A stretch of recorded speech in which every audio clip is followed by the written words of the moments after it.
giving you the tools you need to recruit more people, raise more money, and change more lives. It's the Grow Your Group Show with your host, Mike Cooney.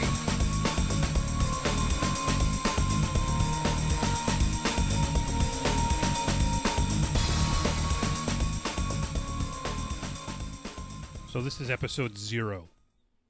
And I say that because I recorded episode 1 first and thought, really should give an introduction to what we're talking about in the podcast before we jump in with both feet. So I suppose with anything, you should justify what you're doing. And if you're going to take the time out of your life to listen, I owe it to you to let you know why I think you should do that.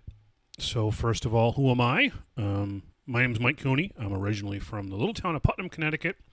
And I recently finished up a 10-year run working for the Boy Scouts of America, both in Maine and Connecticut.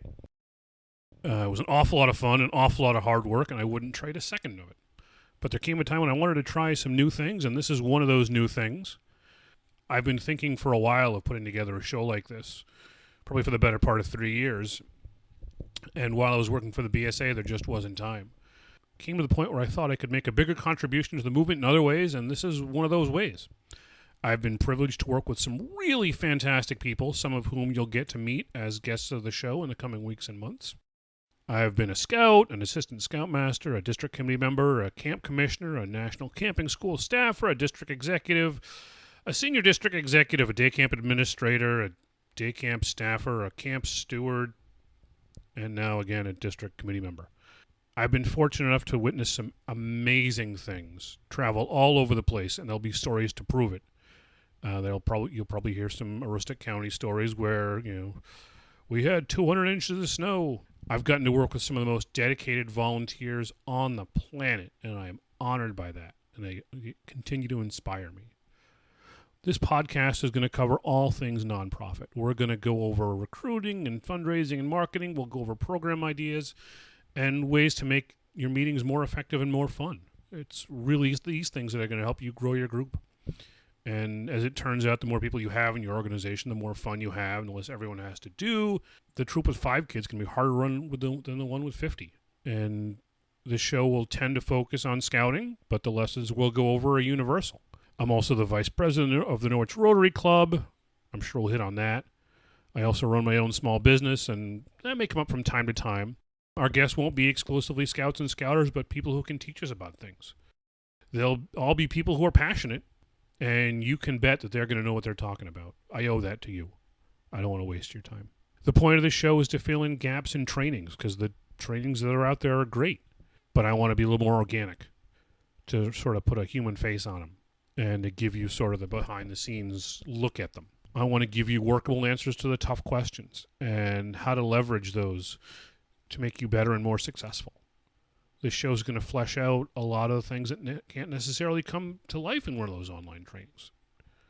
I know that volunteers out there are working harder than ever, which is not to say that volunteers a long time ago weren't working hard, especially in days before freeze-dried food. But all our volunteers are working hard. I know you've got demands on your time. So the point of this show is to reach you where you are, because not everybody can get to that round table. Not everybody can get to that training. But you still want to do the best job you can. So the point of a podcast is something that you can take with you. It is in your phone. It is in your pocket.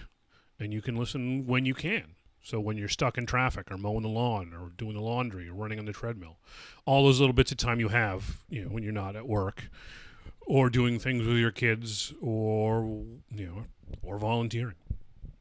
I'm an avid podcast listener, and my current regimen has me hiking a few miles every morning on the trail near my house and knocking down at least a podcast or two.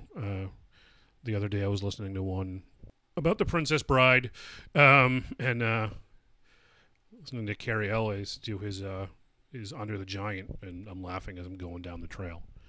So some of them are funny ones I listen to, and then there's ones I've listened to about running podcasts. So you can learn out there, and I hope that this podcast will help you learn. If you've got ideas for the show, or questions you want answered, or something you think I'm wrong about, and you want to know how to do something better, get in touch with me at through MikeCooney.net/contact. We want to have fun on the show, and my goal is to be educational and hopefully inspiring. I want you to laugh and maybe cry sometimes and think differently. I really want to give back to the organizations that have done a lot for me. And I think that's important. I think it sort of grounds me. It should ground, I hope it grounds you too. I think, this is sort of universal. I want to give you the stories you can be armed with the next time you're stuck in the elevator, or the next time someone wants, to define an organization with a 170-year history of changing lives on the basis of one politician's speech.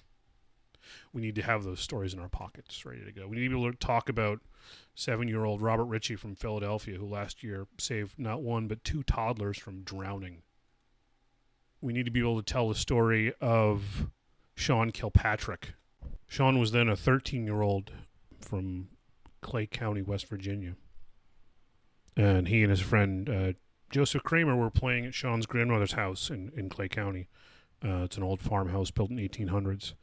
They'd been playing and swimming and fishing all day, and that night they were getting ready for bed when Joseph realized he'd forgotten his headphones outside. On his way out, Joe slammed the door. As it turns out, he did so just a little bit too hard. And as old farmhouse doors do from the 1800s, the door got stuck. Sean tried to help him by pulling the door open from the inside, but it was stuck. So 13-year-old Joseph started pushing on the layered glass of the door. You know how something's going to happen and you keep doing it and something's going to happen? Joseph said. I kind of felt that. And then the glass started to bend and Joseph's arm slipped through. The glass tore his arm and blood splattered everywhere. Sean's adrenaline forced the door open. Joseph started screaming, "Sean, I cut my arm!" And they raced downstairs to Sean's grandmother, who told the injured boy to put the cut arm under cold water, but he couldn't sit still. He was panicking and running around like a chicken with his head cut off, they said. Sean called 911 and looked for something to wrap the wound in. I just felt like I needed to lie down, just instantly tired, Joseph explained. Felt lightheaded and couldn't tell what was happening. Sean created a makeshift tourniquet with rope and tried to soak up the blood with towels. He elevated the arm with boxes. The ambulance took 20 minutes to respond, which felt like much longer to the boys. He told me he was getting tired and was going to sleep, Sean said. I was like, Joe, my hands are covered in blood and you're not going to sleep. They tried everything to keep Joseph awake, even singing until the ambulance finally arrived. He told me he'd lost a lot of blood and that I was really close to stopping the bleeding, Sean said. The EMTs were really impressed by Sean.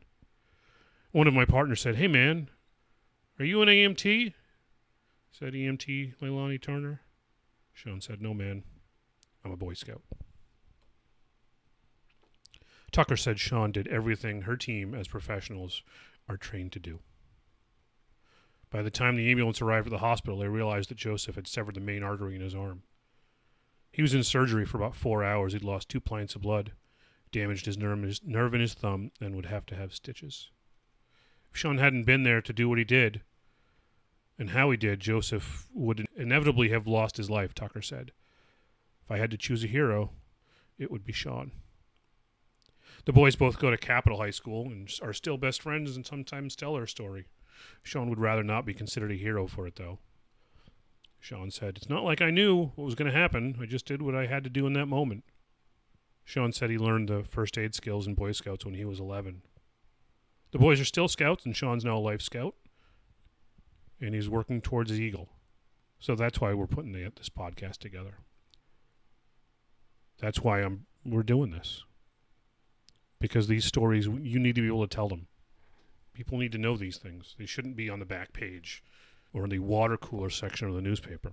These are just some of the best things you're ever going to see. And some of these great programs, I mean, these could be the kids that you're working with tomorrow. You never know when the 11-year-old you're teaching first aid to could save a life. I remember getting those lessons. Can hear those words of, direct pressure and treat for shock and, from my old Scoutmaster, John Berlski. So I'm going to be releasing the first 3 episodes of the Grow Your Group show today, after this one. And after this, there'll be at least 2 every week. Some of them will be just me, like this one. Some will have guests. The first episode, episode 1, will feature Scouting with Special Needs expert Sandy Payne. You're going to love that one. Episode 2 will give you some tips and tricks to really get your message out there on Facebook. You can rule Facebook. Once you're done with this one, you're going to get the tricks that I use to get my stuff seen all over the world. And episode 3 will feature fundraising and volunteer expert Dave Perry. Dave was a guy I consider a mentor and a friend, so you're really going to like that one. I hope you enjoy them. If you've liked this, please share it on Facebook. Like us on Facebook at facebook.com/growyourgroup. Visit the show page, MikeCooney.net/podcast. The show notes page for this one is MikeCooney.net/0. If you want to subscribe to the show on iTunes or Stitcher, please do that. And if you want to give us a review, even better. I want to thank you for listening, and we will see you in episode 1.